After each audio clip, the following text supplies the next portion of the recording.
The ogive, or the ogival arch, is the pointed arch that characterises Gothic. And although we see the pointed geometry in earlier Romanesque decoration, and variations of the pointed arch are found throughout the Middle East, the Gothic style of architecture springs out of Europe during the 1100s, seemingly from nowhere. Not just the pointed arch, but the whole stylistic package, with no transitory predecessor. Materializing spontaneously across Europe and the Christian West in the Middle Ages, was Gothic really just a mere stylistic fashion? Just a new decorative formula? Or was it something else? How did architects, stonemasons, and sculptors know how to execute this style all over the continent to such a high standard and to such a consistency, and all within a similar time frame?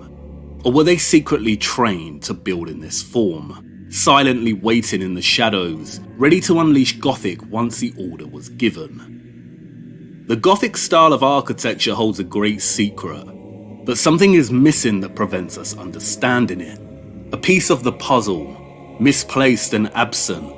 It has been hidden, or was always hidden.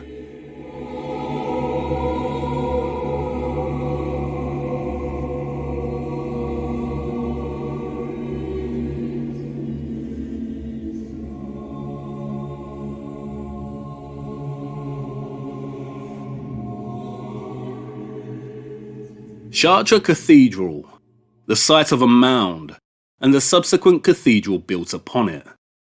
Chartres has always been one of the most sought-after places of pilgrimage in France. Christians would journey far and wide, but before that the Gauls went there in crowds, and still earlier the whole Celtic world. The etymological root of the word Chartres has been traced by scholars to the word Carnutes. The Carnutes were a Gallic tribe which formed part of the larger Gaul civilization that occupied mainland Europe. The Gauls were Celtic peoples and followed an ancient Celtic religion, overseen by religious leaders or high priests known as the Druids. Before France was France, it was Gaul.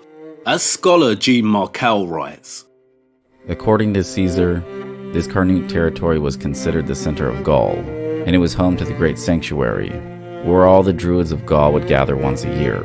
All traditions, including Caesar's historical testimony, agree that the land of the Carnutes was a huge forest.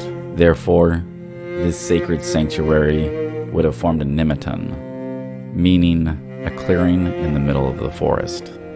Historian of Chartres Cathedral Suchet writes, it stands at the highest part of town, on an elevation where, according to our ancient records, there was once a sacred wood in which the Druids gathered to make their sacrifices and devotions.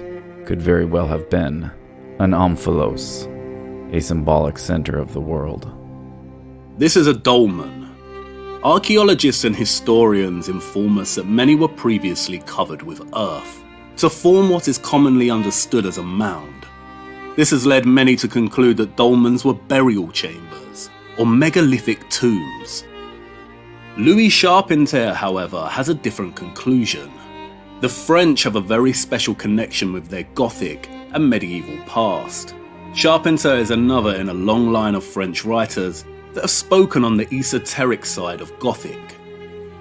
As Charpentier claims, the Celtic megalithic stones, the dolmens, the menhirs, etc., were placed in very specific locations that mark significant areas where the rouvir was present.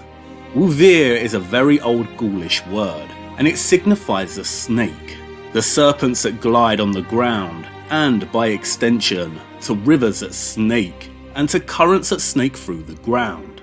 Today we call these serpents telluric currents. They are often represented in mythology as winged serpents, sirens, or dragons.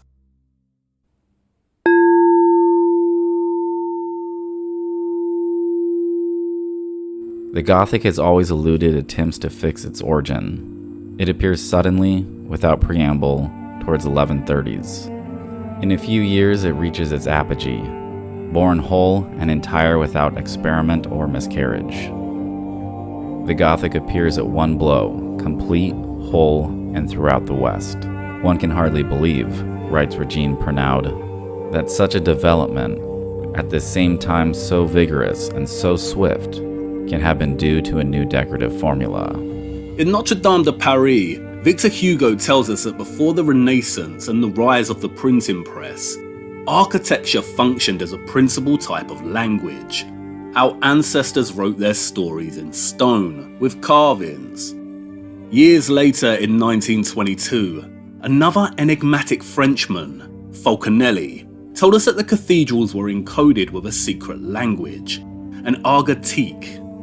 Argotique is a play on the word argot, as reference to slang, or as a language particular to all individuals who have an interest in communicating their thoughts to each other without being understood by those around them. It is also a reference to the Argonauts, who sailed the Argo ship, spoke the Argo language. Argotique is primitively a secret, Kabbalistic alchemical language, a system of communication that only the initiated or the adept can decipher, and this language refers to alchemy and what is known as the Great Work. And if this is correct, that the Gothic cathedrals carry encoded or encrypted instructions relating to alchemy, then that means that those who built them knew exactly what they were doing.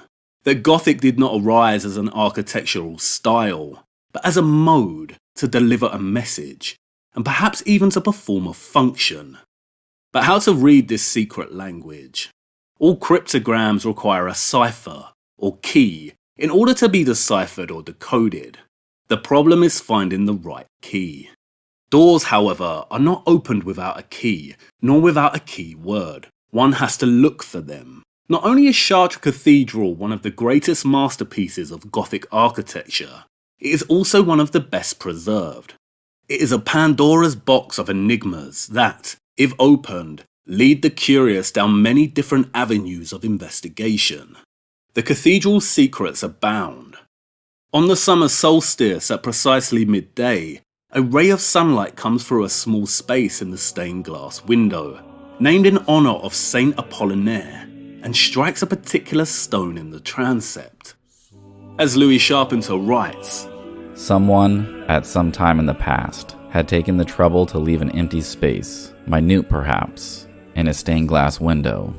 Someone else had taken the trouble to pick out a particular flagstone, different from the rest of those which constitute the floor of the cathedral. A concerted attention was at the bottom of this. Stonemason and glazier obeyed an order. It was given them by an astronomer. Another riddle is found in the cold, darkened northern section of the cathedral. During the Great Christian Era, in the Middle Ages, pilgrims would journey far and wide to visit Chartres. Once at the cathedral, they went in procession by a passage on the north side, which leads to the crypt, to visit a grotto underneath the church, where the sacred statue was to be seen. This statue was the Our Lady of Under the Earth, or the Black Virgin, or Black Madonna. A figure steeped in high mystery, carved in the hollowed-out trunk of a pear tree and very ancient, representing the Holy Virgin, seated with the infant God on her knees. Age had blackened it, for it was made not by Christians, but before the birth of this Savior by Druids, pagan priests to whom a prophetic angel announced that a virgin would give birth to a god. When Christians first came to Chartres, they found her in the Druid grotto. The original statue is no longer and has been replaced with a replica. It has also been moved. During the Middle Ages, the cathedral and its crypt have been built over the original grotto. This grotto, Charpentier claims, is a Celtic or Druidic dolmen, or dolmenic chamber.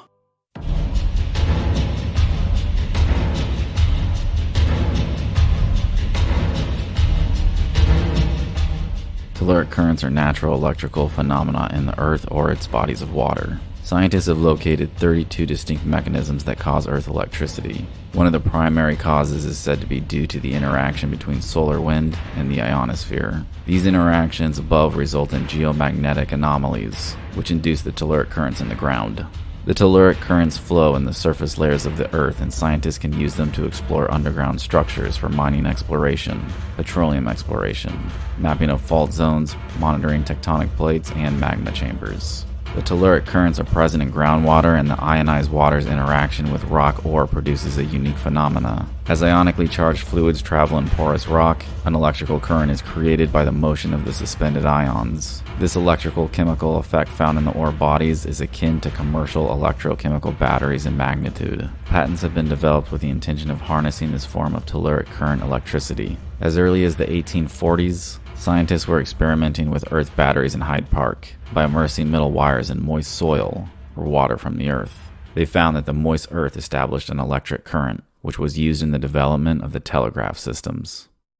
The simplest and first thing to do, Sharpinter writes, was evidently to trace these currents to their source, in Earth herself, in the cavern. Where there was no cavern, or if it was unsuitable, they made an artificial one. For the Celts was a dolmenic chamber, for the Christians a crypt. The dolmen, or later crypt, was required, he writes, because it exemplified the high secret of the musical stone. The stone under tension. As we see with the dolmen, the table, submitted to two contrary forces, its cohesiveness and its weight, is thus in a state of tension, and is susceptible of vibration, like the stretched piano string. It is at the same time an accumulator and an amplifier. The potency of the telluric wave attains its maximum force in the dolmenic chamber, which acts like a resonant drum. And this is central to the functioning of the dolmenic chamber, and why dolmens were found in mounds. Dolmens would not work as well, according to Sharpinter, unless they were buried within the earth. Byzantines and the Romans constructed, above ground, a resonance chamber, the original cave, utilizing cupola and concave vault. But such a vault, static, heavy, but without tension, is incapable of vibration. These kind of resonant chambers are not the same, because they are above ground. Victor Hugo alludes to this in Notre Dame de Paris, when he states, In the Middle Ages, once a building was completed, there was almost as much of it in the ground as outside. In cathedrals, it was, as it were, another cathedral underground, low, dark, mysterious. These mighty buildings, whose method of formation did not simply have foundations, but so to speak, roots. Thus churches, palaces, fortresses had earth up to their waists. Medieval cathedrals were deliberately buried, perhaps as resonant dolmenic chambers, their lower halves like roots connected with the telluric earth below. The word cathedral is very similar to the word cathode. The root of kath stems from the Greek kata, which means down, and the Hittite katan, meaning below, underneath. Furthermore, a cathode stems from the Greek kathodos, which means descent or way down. If there is any significance in the word cathedral and its relationship to electricity, then it likely relates to something that is coming from underneath, i.e. the telluric currents. Perhaps this is the reason why the mound at Chartres was selected as high importance by the Celtic Druids, because it provided the right geography for a buried dolmenic chamber. And this chamber was later integrated into and recalibrated as the Christian crypt of Chartres Cathedral, resting place of the Black Virgin. And it wasn't just Our Lady of Under the Earth, the Black Virgin, that Christian pilgrims travelled far to honour. It was also to asperge themselves with the living waters, which come from a well which opens in the crypt. The well of Chartres seems to have had special importance, either because its water had special qualities, or because it was thought to exercise magical power. It is 33 meters deep, and the water table lies about 30 meters beneath the crypt. Recent topographical readings show that the bottom of the well is located a little bit below the level of the Eure River. 33 Masonic meters deep, or 108 feet. From the floor of the choir above the crypt, it is 37 meters to the bottom of the well. and it is another 37 metres from the choir floor to its ceiling. Chartres Cathedral is a mathematical masterpiece, and just like the motif of the Virgin giving birth to an infant, the special and holy emphasis on water traces back to Celtic origin. The dolmenic arrangements always included a well of this kind. The Druids practiced a form of water baptism, which is classic in every ritual of initiation. A holy well, much like this one, where the living waters from deep within the earth usher forth into a dolmenic chamber. A Celtic tradition and practice that was later absorbed and integrated into Christianity. And it may have been this Celtic tradition that led to the development of the Gothic form in the first place. As Charpentier explains, it is necessary that one regards the cathedral as a musical instrument, designed to amplify waves that have some sort of relationship with the underground current of water. For the cathedral is a musical instrument that makes use of resonance. This is certainly why its principal part is the emptiness, which constitutes its sound box. All the master craftsmen's art and science went to the tuning with this emptiness, in quality, volume, and tension of the stone that gives it dimension. In the dolmen, the edifice is connected with the water through the well that existed originally at the level of the choir in every cathedral. The existence of a well, originally at the level of the choir in every cathedral, appears important. The Romanesque cathedrals were all upgraded during the 12th and 13th centuries with Gothic choirs in the east. Perhaps this is why, an upgrade to their stone musical instruments. But perhaps Charpentier is just another enigmatic French writer in our history. What about the actual evidence? The well in the crypt of Chartres is not the only one. Countless medieval holy sites have a history connecting them to wells and water. Various scholars have explored the role of resonant cavities in the history of architectural acoustics. And it is no mystery that the history of the cathedral is inextricably linked with the music of the choir, the organ, and the bells. There is also evidence of stone acting in an amplifying manner upon sound. Can you hear me? Yes. You can? What on earth? This is a key.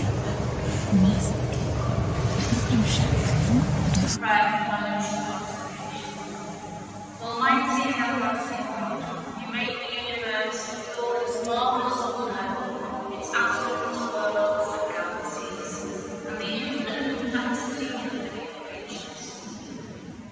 It's difficult to explain and capture this phenomenon on film, but the hollowed out cavity that runs from one end of the arch to the other is able to amplify a whisper to an audible level. One person sits at one end of the arch and another at the other end, and you whisper to each other.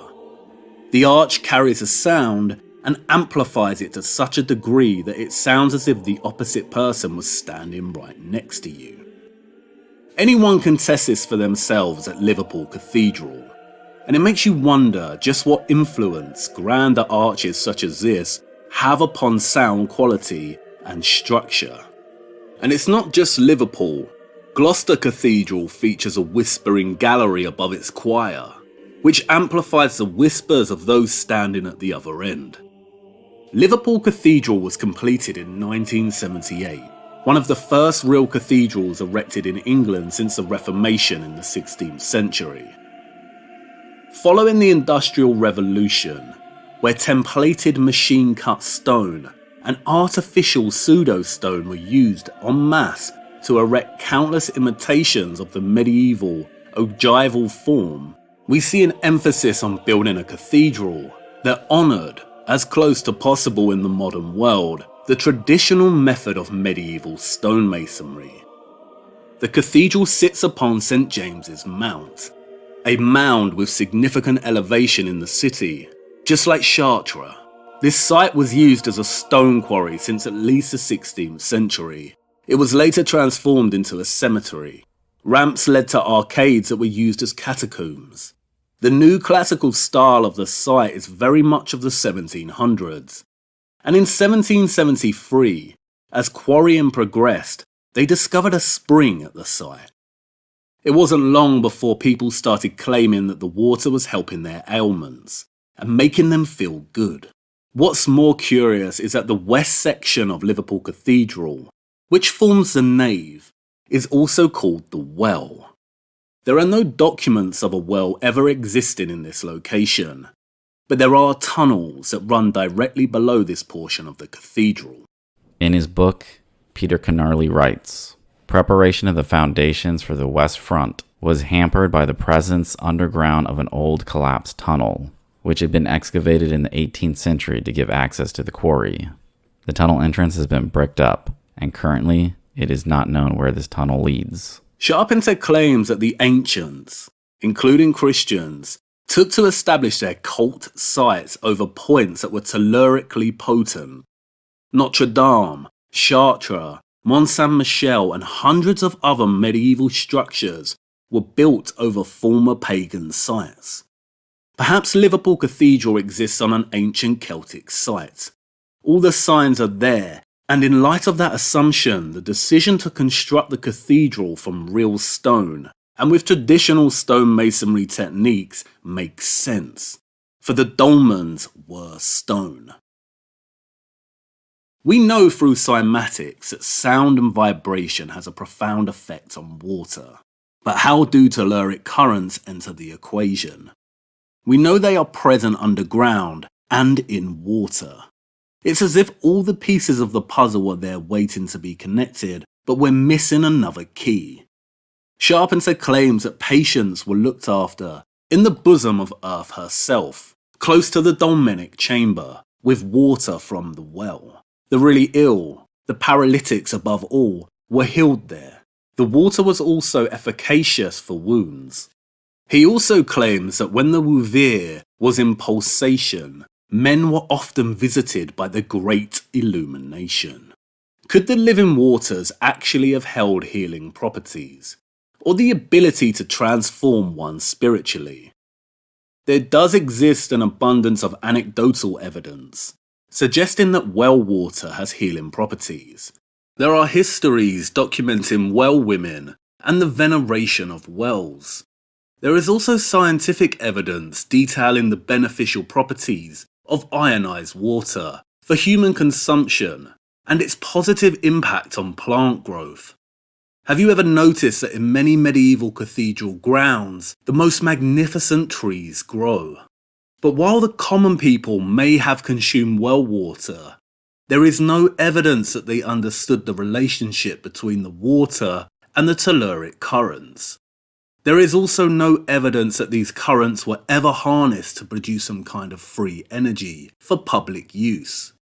If water, sound, and the telluric currents ever functioned together to produce an outcome beyond beneficial water consumption and baptism, then there is far more evidence that it has always remained occulted or hidden knowledge, and a practice of the initiated or adept, as belonging to the workings of the Masonic alchemists, and not accessible by the majority.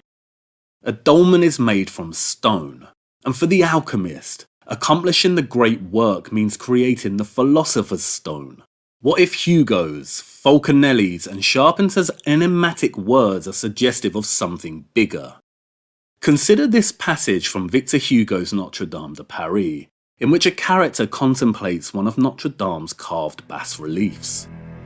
He had been busy studying the bas-relief of the main doorway, which represents, according to some, Abraham's sacrifice. According to others, the alchemist's process, portraying the sun by the angel, the fire by the faggots, the operator by Abraham. Almost 100 years before Falconelli told us that the stone carvings of the cathedrals were encoded with a secret argotique, a secret language that only the adept could read, Hugo describes this hidden language perfectly. What we see in this passage is two simultaneous interpretations of stone carving and its message. The Christian story of Abraham's sacrifice on the surface, but then another story underneath, one of an alchemist or an operator, working with fire and the sun. And just like the way the Christian crypt recalibrated and repurposed the older Dolmenic chamber, it appears that Abraham's story here is a recalibration of an older or unspoken message that was left for the adept to interpret. Perhaps the initiated, those shadowy, vague figures that appear in the history books throughout the centuries, selected the site for Liverpool Cathedral and gave instructions to create it in the traditional medieval form. Could all cathedrals contain hidden messages like this? Or is it just certain cathedrals? The task at hand is a tricky one. To find other examples of argotique and to try and work out whether there was indeed a connection between sound, water, and the telluric currents. And the first step is to differentiate between legitimate, occult cathedrals like Chartres and the counterfeit copies that exist in their thousands and are purely stylistic. But at least we now have a criteria to work with when investigating. 1. Are they carved from real stone in the traditional way? 2. Do they have a significant underground chamber? And 3. Are they located near water or upon an older, more ancient site? Why did the Gothic style appear all over Europe at the same time? Did someone give an order? And who built them? They left their marks in stone, but not much else is known apart from some clues. And what is the significance of the Holy Virgin in the crypt? No doubt you've heard of the Knights Templar, but what about the man responsible for creating them? Saint Bernard of Clairvaux, a leading member of the Cistercians, and who some maintain was the last druid in the West. He also had a special, cult-like devotion to the Virgin Mary, Virgini Parature, the Black Virgin.